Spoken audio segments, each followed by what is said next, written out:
ঢেউয়ের টানে কলকাতায় এসে এইভাবে যে পুড়ে মরতে হবে কে জানতো। আনন্দপুরের বাতাসে এখন শুধুই স্বজনহারাদের আর্তনাদ।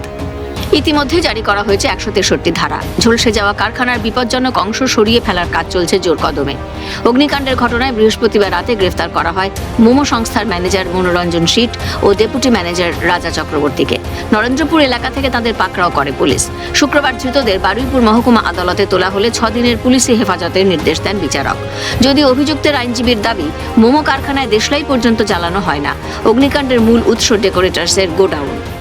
অনেক জিনিস দেখানো হচ্ছে, অনেক জিনিস বলা হচ্ছে।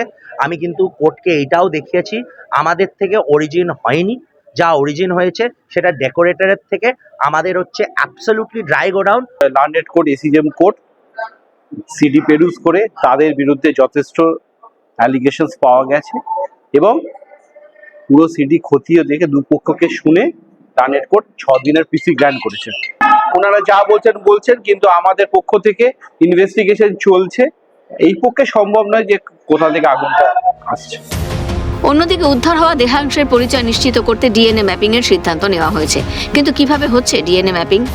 যে সমস্ত নিকট আত্মীয় নিখোঁজ ডায়েরি লিখিয়েছেন তাদের রক্ত ও দেহরসের নমুনা ইতিমধ্যে সংগ্রহ করা হয়েছে।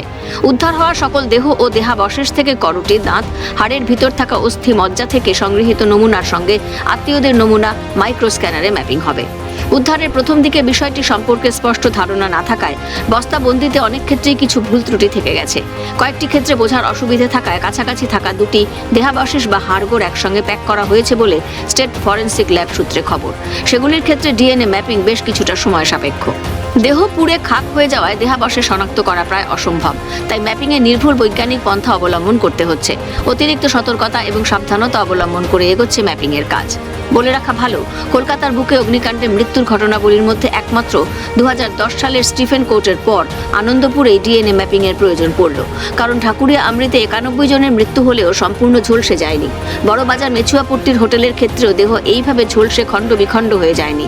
এই দুটি ক্ষেত্রে মৃত্যুর কারণ ছিল বিষাক্ত কার্বনযুক্ত ধোঁয়া। স্টিফেন কোর্ট এবং আনন্দপুর অগ্নিকাণ্ডে সরাসরি এইভাবে আগুনে পুড়ে যাওয়ায় দেহ শনাক্তে ভরসা ম্যাপিং। সব মিলিয়ে প্রিয়জন হারানোর ব্যথায় ক্রমেই ভারী হচ্ছে বাতাস।